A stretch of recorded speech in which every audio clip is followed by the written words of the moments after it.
ಈ ದೇವರ ಮೂರ್ತಿ ಅಪರೂಪದಲ್ಲಿ ಅಪರೂಪ. ಇಂತಹ ಮೂರ್ತಿಯನ್ನು ನೀವು ಜಗತ್ತಿನಲ್ಲಿ ಬೇರೆ ಎಲ್ಲೂ ನೋಡುವುದಕ್ಕೆ ಸಾಧ್ಯನೇ ಇಲ್ಲ. ಇದಕ್ಕೆ ಕಾರಣ ಈ ಮೂರ್ತಿ 9 ಬಗೆಯ ವಿಷದಿಂದ ತಯಾರಾಗಿದೆ.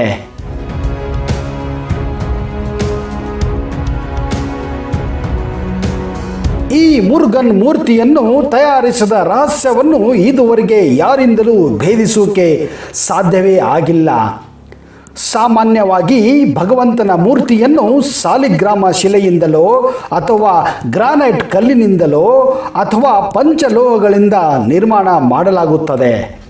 ಕಾರಣ ಇಂತಹ ದೇವರ ಮೂರ್ತಿಗಳು ಬಹುಕಾಲ ಬಾಳಿಕೆ ಬರುತ್ತದೆ ಎಂದು. ವಿಚಿತ್ರ ಏನೆಂದರೆ ಈ ಮುರುಗನ್ ಮೂರ್ತಿಯು ತಯಾರಾಗಿದ್ದು 9 ಥರದ ವಿಷದಿಂದ.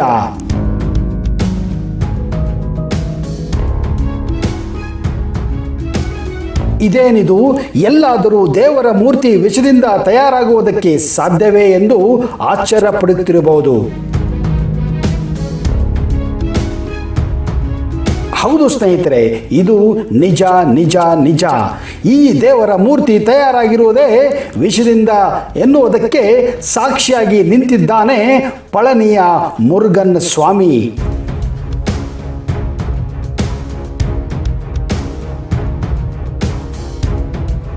ಈ ಮುರುಗನ್ ಸ್ವಾಮಿ ಮೂರ್ತಿ ತಯಾರಾಗಿರುವುದು 9 ವಿಷದಿಂದ. ಈ ವಿಶಿಷ್ಟ ವಿಶ್ವದ ಮೂರ್ತಿ ಇರುವುದು ತಮಿಳುನಾಡಿನ ದಿಂಡಿಗಲ್ ಜಿಲ್ಲೆಯಲ್ಲಿರುವ ಪಳನಿಯಲ್ಲಿ. ಹೀಗಾಗಿ ಇದನ್ನು ಪಳನಿ ಮುರುಗನ್ ಸ್ವಾಮಿ ಎಂದೇ ಕರೆಯಲಾಗುತ್ತದೆ. ಬನ್ನಿ ಸ್ನೇಹಿತರೆ, ಇವತ್ತಿನ ಈ ವಿಡಿಯೋದಲ್ಲಿ ನಿಮಗೆ ಪಳನಿ ಸ್ವಾಮಿ ಅಂದರೆ 9 ವಿಷಯಗಳಿಂದ ತಯಾರಾದ ಈ ಮೂರ್ತಿಯ ಬಗ್ಗೆ ಸಂಪೂರ್ಣವಾದ ಮಾಹಿತಿಯನ್ನ ಕೊಡಕ್ಕೆ ಹೋಗ್ತಾ ಇದ್ದೀನಿ. ಒಂದು ವೇಳೆ ನೀವು ಈ ಚಾನೆಲ್ನ ಇನ್ನೂ ಸಬ್ಸ್ಕ್ರೈಬ್ ಮಾಡದೇ ಇದ್ರೆ ದಯವಿಟ್ಟು ಈಗಲೇ ಸಬ್ಸ್ಕ್ರೈಬ್ ಮಾಡಿ, ಜೊತೆಗೆ ಬೆಲ್ ಐಕನ್ ಕೂಡ ಪ್ರೆಸ್ ಮಾಡಿ.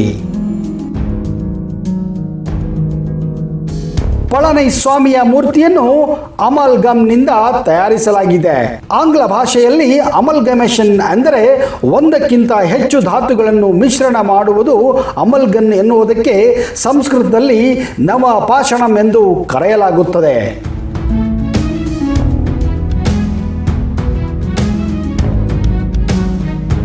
ಸಂಸ್ಕೃತದಲ್ಲಿ ನವ ಎಂದರೆ 9, ಪಾಷಾಣ ಎಂದರೆ ಖನಿಜ ಎಂದರ್ಥ. ಇದು ನವಪಾಷಾಣವೆಂದರೆ 9 ವಿಷವುಳ್ಳ ಖನಿಜ ಎನ್ನಲಾಗುತ್ತದೆ, ಅಥವಾ ಹೊಸ ರೂಪ ಖನಿಜ ಎಂದು ಕೂಡ ನೀವು ಹೇಳಬಹುದು. ನವಪಾಷಾಣ ಎಂದರೆ 9 ಬಗೆಯ ವಿಷಯುಕ್ತ ರಸ. ಮುರುಗನ್ ಮೂರ್ತಿಯನ್ನು ವಿಷಯುಕ್ತ ಗಿಡಮೂಲಿಕೆಯ ರಸದಿಂದ ತಯಾರಿಸಲಾಗಿದೆ. ಈ ಮೂರ್ತಿಯನ್ನು ಸಂಸ್ಕರಿಸಿದ ಸ್ಥಳ ಇಂದಿಗೂ ಅಲ್ಲಿ ನಿಮಗೆ ಗೋಚರಿಸುತ್ತದೆ.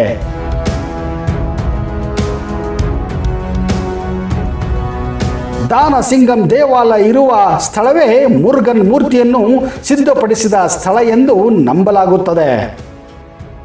ಈ ಮುರುಗನ್ ಸ್ವಾಮಿಯ ಮೂರ್ತಿಯ ವಿಶೇಷತೆ ಇಷ್ಟಕ್ಕೆ ನಿಲ್ಲುವುದಿಲ್ಲ. ಪಳನಿಯಲ್ಲಿರುವ ಮುರುಗನ್ ಸುಬ್ರಹ್ಮಣ್ಯ ಸ್ವಾಮಿಯ ಮೂರ್ತಿಗೆ ಬರೋಬ್ಬರಿ 3000 ವರ್ಷಗಳ ಇತಿಹಾಸ ಇದೆ ಸ್ನೇಹಿತರೆ. ತನ್ನಲ್ಲಿರುವ ವಿಶೇಷ ಶಕ್ತಿಯಿಂದ ಪಳನಿಯ ಸುಬ್ರಹ್ಮಣ್ಯ ಸ್ವಾಮಿ ವಿಶ್ವವಿಖ್ಯಾತನಾಗಿದ್ದಾನೆ. ದೇಶ ವಿದೇಶಗಳಲ್ಲಿ ಅವನಿಗೆ ಅಸಂಖ್ಯಾತ ಭಕ್ತರಿದ್ದಾರೆ.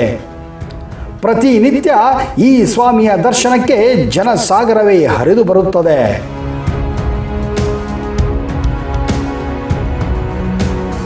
ಪಳನಿ ಮುರುಗನ್ ಮೂರ್ತಿ ತಯಾರಾಗುವ ರಹಸ್ಯವೇ ಅತ್ಯಂತ ರೋಚಕ. ವಿಜ್ಞಾನಿಗಳಿಗೆ ಸವಾಲಾಗಿದೆ ಈ ಮುರುಗನ್ ಸ್ವಾಮಿಯ ಮೂರ್ತಿ. ಮುರುಗನ್ ಮೂರ್ತಿಗೆ ಅಭಿಷೇಕ ಮಾಡಿದ ತೀರ್ಥದಿಂದ ಸಕಲ ರೋಗಗಳು ಗುಣಮುಖವಾಗುತ್ತದೆ. ಪಳನಿಯಲ್ಲಿರುವ ಮುರುಗನ್ ಮೂರ್ತಿಯ ರಹಸ್ಯವನ್ನು ಇದುವರೆಗೆ ಯಾವ ವಿಜ್ಞಾನಿಗಳಿಂದಲೂ ಕಂಡುಹಿಡಿಯುವುದಕ್ಕೆ ಸಾಧ್ಯವಾಗಿಲ್ಲ. ಆದರೆ ಪ್ರಾಚೀನ ತಮಿಳು ಗ್ರಂಥಗಳ ಪ್ರಕಾರ ಸಿದ್ಧ ಪಂಥದ 18 ಸಂತರಲ್ಲಿ ಒಬ್ಬರಾದ ಭೋಗರ್ನಾಥರು ಈ ಮೂರ್ತಿಯ ನಿರ್ಮಾಣ ಮಾಡಿದರು ಎಂದು ನಂಬಲಾಗಿದೆ. ಜಗತ್ತಿನ ಮಹಾಸಿದ್ಧ ಪುರುಷರಲ್ಲಿ ಒಬ್ಬರು ಭೋಗರ್ನಾಥರು ಸರಿಸುಮಾರು 3000 ವರ್ಷಗಳ ಹಿಂದೆ ದಕ್ಷಿಣ ಭಾರತದಲ್ಲಿ ಜನಿಸಿದ್ದರು ಎಂದು ನಂಬಲಾಗಿದೆ. ವಿಶ್ವಕರ್ಮ ಜನಾಂಗಕ್ಕೆ ಸೇರಿದ ಭೋಗರ್ನಾಥರು ವೇದ, ಯೋಗ, ಆಯುರ್ವೇದದಲ್ಲಿ ಪರಿಣಿತರಾಗಿದ್ದರು. ಪ್ರಪಂಚದಲ್ಲಿ ನಾನಾ ರೀತಿಯ ದುಃಖ ದುಮ್ಮಾನಗಳನ್ನು ಅನುಭವಿಸುತ್ತಾ ಇರುವವರು ಗಮನಕ್ಕೆ ಅವರಿಗೆ ಬರುತ್ತಾರೆ. ಅವರ ದುಃಖವನ್ನು ಪರಿಹರಿಸುವುದಕ್ಕೆ ಈ ವಿಶಿಷ್ಟ ಮೂರ್ತಿಯನ್ನು ತಯಾರಿಸಿದ್ದರು. ಈ ಮೂರ್ತಿಯನ್ನು 9 ವಿಷಯುಕ್ತ ಲೋಹ ಮತ್ತು 4498 ಬಗೆಯ ಆಯುರ್ವೇದ ಗಿಡ ಮೂಲಿಕೆಗಳನ್ನು ಉಪಯೋಗಿಸಿ ತಯಾರಿಸಿದ್ದರು. ಆದರೆ ಆ 9 ಧಾತುಗಳು ಮತ್ತು ಸಸ್ಯಗಳು ಯಾವುದೆಂದು ಯಾರಿಗೂ ಇನ್ನುವರೆಗೆ ತಿಳಿದಿಲ್ಲ. ಲೋಕ ಕಲ್ಯಾಣಕ್ಕಾಗಿ ಈ ಮುರುಘಾ ಮೂರ್ತಿಯನ್ನು ಅವರು ತಯಾರಿಸಿದ್ದಾರೆ.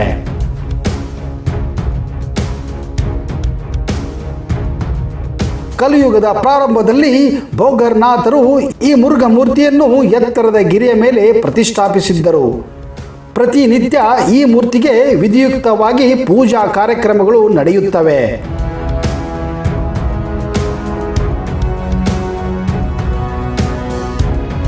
ಈ ಮುರುಘಾ ಮೂರ್ತಿಗೆ ಹಾಲು, ಪವಿತ್ರ ತೀರ್ಥ ಮತ್ತು ಪಂಚಾಮೃತದ ಅಭಿಷೇಕ ಮಾಡಲಾಗುತ್ತದೆ. ಹೀಗೆ ನಿತ್ಯ ಅಭಿಷೇಕ ಮಾಡುವುದರಿಂದ ಮುರುಘಾ ಮೂರ್ತಿಗೆ ಯಾವುದೇ ಹಾನಿಯಾಗುವುದಿಲ್ಲ. ಬದಲಾಗಿ ಮುರುಘಾ ಮೂರ್ತಿಯಲ್ಲಿರುವ ಔಷಧ ಗುಣಗಳು ಮಾತ್ರ ಪವಿತ್ರ ತೀರ್ಥ ರೂಪದಲ್ಲಿ ಭಕ್ತರಿಗೆ ದೊರೆಯುತ್ತವೆ. ಪಳನಿಯ ಮುರುಘನ ಮೂರ್ತಿಗೆ ಅಭಿಷೇಕ ಮಾಡಿದ ತೀರ್ಥವೇ ಇಲ್ಲಿನ ಮಹಾಪ್ರಸಾದವಾಗಿದೆ. ಈ ತೀರ್ಥವನ್ನು ಶ್ರದ್ಧೆ ಭಕ್ತಿಯಿಂದ ಸ್ವೀಕರಿಸಿದರೆ ಅದಂತ ರೋಗಗಳಿದ್ದರೂ ಕೂಡ ಗುಣವಾಗುತ್ತದೆ ಎಂದು ಭಕ್ತಾದಿಗಳು ನಂಬುತ್ತಾರೆ. ಹೀಗಾಗಿ ಈ ಸ್ವಾಮಿಯ ಅಭಿಷೇಕದ ತೀರ್ಥಕ್ಕೆ ಇಲ್ಲಿ ಸಾಕಷ್ಟು ಬೇಡಿಕೆ ಇದೆ.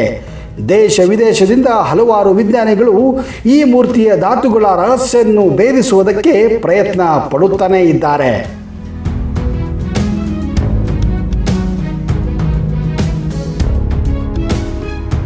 ಪಳನಿಯಲ್ಲಿ ದೇವಸೇನಾಧಿಪತಿ ಸುಬ್ರಹ್ಮಣ್ಯ ಸ್ವಾಮಿ ದಂಡಾಯುಧ ಪಾಣಿಯಾಗಿ ನೆಲೆಸಿದ್ದಾನೆ. ತಮಿಳುನಾಡಿನಲ್ಲಿರುವ 6 ಪ್ರಮುಖ ಸುಬ್ರಹ್ಮಣ್ಯ ದೇವಸ್ಥಾನಗಳಲ್ಲಿ ಇದು 3ನೇ ಸ್ಥಾನವನ್ನು ಪಡೆದುಕೊಂಡಿದೆ. ಪಳನಿ ಬೆಟ್ಟದಲ್ಲಿರುವ ಈ ಮುರುಘಾ ಸರ್ವರೋಗ ನಿವಾರಕ ಎಂದೇ ಹೆಸರನ್ನು ಪಡೆದಿದ್ದಾನೆ. ಪಳನಿಯ ಮುರುಘನ ಮಂದಿರ 1000 ವರ್ಷಗಳ ಹಿಂದೆ ನಿರ್ಮಾಣಗೊಂಡಿದ್ದು ಎಂದು ನಂಬಲಾಗಿದೆ. ಈ ಪಳನಿಯ ಸುಕ್ಷೇತ್ರ ಕರ್ನಾಟಕ ರಾಜ್ಯದ ರಾಜಧಾನಿ ಬೆಂಗಳೂರಿನಿಂದ ಸುಮಾರು 392 ಕಿಲೋಮೀಟರ್ ದೂರದಲ್ಲಿದೆ.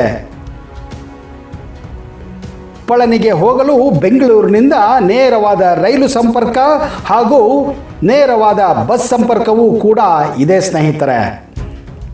ಒಂದು ವೇಳೆ ನೀವು ಪಳನಿಗೆ ಹೋದರೆ ಸುಬ್ರಹ್ಮಣ್ಯ ಸ್ವಾಮಿಯ ದರ್ಶನವನ್ನು ಪಡೆದು ಪುನೀತರಾಗಿರಿ.